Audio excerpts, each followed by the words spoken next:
Hello, I'm Darwin with the Healy Technology Report. Today we're going to have a look at a Yeastar S100 phone system, and we are configuring this for a business center with a TA1610 gateway. Now, a TA1610 gateway is FXO ports, and FXO ports are legacy analog phone lines that come from your phone company. Here in this part of Canada, it's Shaw and TELUS, but it's really any phone lines in North America and then more broadly right across the world. So we are using an S100 phone system. We've got a bunch of these phone lines, and so we've decided that because there's so many of them, we are going to use a TA1610.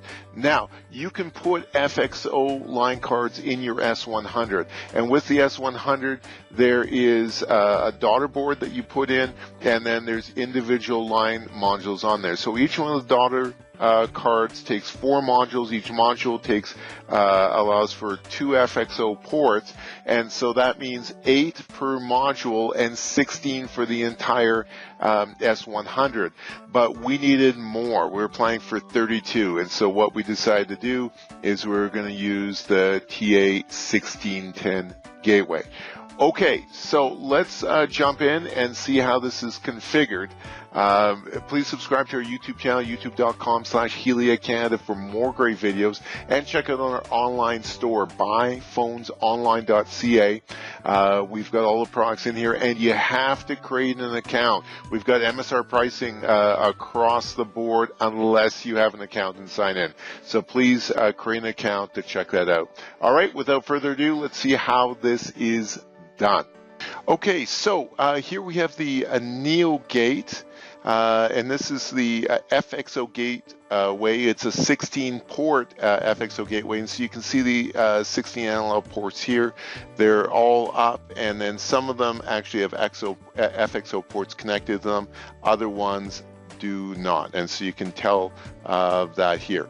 Okay, now in addition to the ports, of course, we've got the VoIP side of it, the SIP side of it, and so I've got a number of VoIP accounts that are configured on here so that the S100 phone system can register trunks onto the TA1610.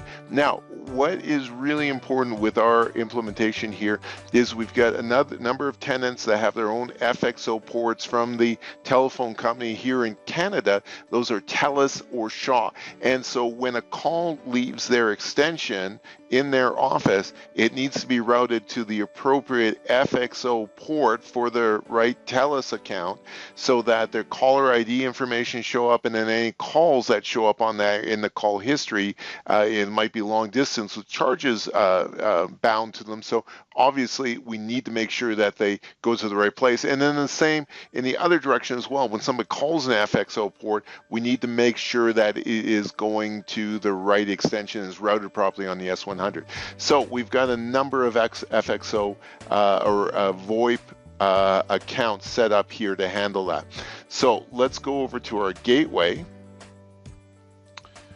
and our gateway functionality. Here we go. So number 1, port list. I've gone through, we've got 16 FXO analog ports here, and it's a great idea to put in, I've configured them with the number of the port and a short form of the tenant, and then the last 4 digits of their phone number. So it makes it a lot easier for me to track what's going on here. And so once you've created an account, of course, we've set that up here in the name. Now there's a receive gain and transmit gain if you're finding that the volume from the telco is too quiet. So you can turn up the receive or transmit. I would leave it at the standard until that's required. And then these other tabs, you can leave standard as well. If you do have recommendations as to what those should be in North America or other places, please put them in the notes below here in the YouTube channel so that others can improve how their system is working. Okay, so that is our FXO port list. Now, some tenants might actually have more than one line. So in this case, most tenants only have one line, and so these aren't needed. But we've got this first tenant where they've got three phone lines from the telco, which means 3 FXO ports are being used, and those FXO ports, we want to use them as a group. So when a call is made from their extension, it's distributed across one of those 3 lines. When a call comes in off of one of those 3 lines, it's distributed to the right routing group within the S100. And so that's what we do here. Super simple to set up. Out of all the available ports, we're putting them in a group of ports, a port group, and then I've named this PG01 for port group 01. So that's easily enough. The rest of these actually are not needed, and I should delete them. Now, the next part that's really important is the FXO trunk here. So the FXO trunk, like I said, we need to have an account for each tenant that has a port on this gateway, so that we can correctly route calls out onto their FXO port. So I've created 16 ports. Well, there's not 16 here, but ports for each one of the tenants, and named them VP for VoIP port 01, so they're easy to track. Now here, this is where you also set up the password. Yeah, so VoIP password as well. So you are going to set up account name, that's your SIP username. Password is going to be your VoIP password, and then advanced the keep alives here I've set to disable and NAT to disable. Now, because my gateway's on the same IP network as the S100, I don't need NAT and I don't need keep alives, and that's just going to generate a lot more chatter on the network, and in terms of capturing in terms of capturing SIP traces and things, it just makes everything dirtier. So I've turned those off here. Now, trunk groups, this is not really necessary as well. You can see there's one created, but this should be deleted as well. Now, these routing settings are really important. Now, it says IP to port. Now, the port is not a port number for IP, it's actually the FXO port number. So we're taking from the IP network into the ports, an FXO port. So this is outbound from the S100 into an FXO port.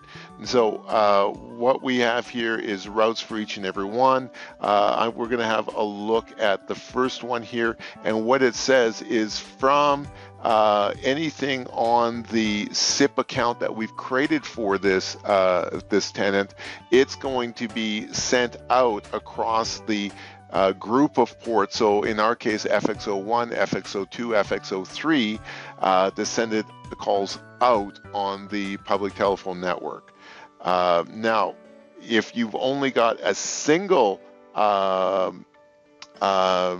line, a single FXO port, then we don't need to use a trunk group. So what we have here is for SIP accounts for this particular tenant, it's going to go out on his one and only. So we're not using a trunk group here. Okay, now that's IP to FXO port, so that's outbound.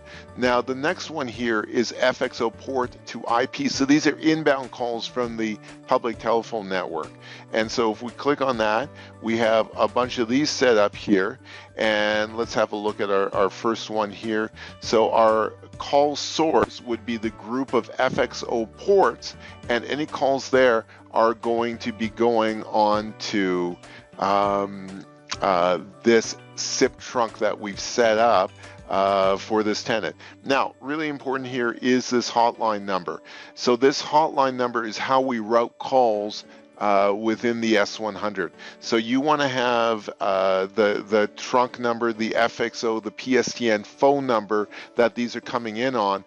this overrides whatever comes in over the wire for the well, in this case it's an FXO port, so there's not a from, so we definitely have to put in a number here. And then this is used by the S100 to say, okay, this is from this tenant, this trunk group, and so we route it this way. So super important here.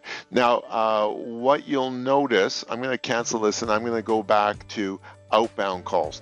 Now on outbound calls, there's also a hotline here, but we have not filled it in because we want to take the SIP information for the outbound destination phone number and send that down at the FXO trunk. So if we put a hotline number in here, it's going to override whatever number's dialed by the extension, override it by this, and not allow you to send any other outbound call information out. So leave that blank. Okay, so that's the NeoGate configuration. Now let's jump in and have a look at the S100. So I'm going to log in here.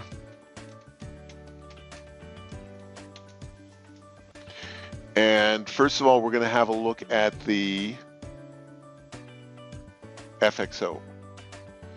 So I'm going to click on my settings here. I'm going to click on trunks. Now I've got a mix of VoIP trunks and the trunks that are registered to the TA gateway. So you'll see them here. My TA gateway is 1.11, so you'll see that here.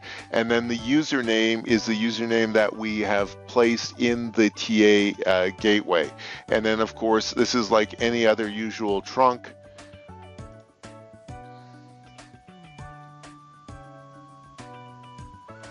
We have the host name, we have the username, the authentication, and then the password that is also set within the TA1610. So this this information is all gathered from the TA, and we've set it up and configured it, so it's all very internal.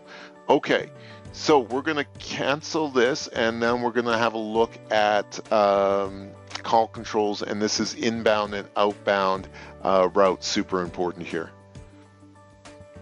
So for an inbound route, let's have a look at this particular account. So the DID pattern is very important. This is what we were looking at with, this is inbound here. So if we have a look at a port, the hotline number here. So this hotline number has to match the DID pattern number here. That's how this is routed. And so we're saying anything that comes into here, DID pattern, really important. And then of course the time conditions of where it needs to route for different, if it's a single route, or of course if you're using time conditions. Okay, now so let's have a look at the outbound routes now. So the outbound routes, let's have a look at this particular tenant again. So I have set up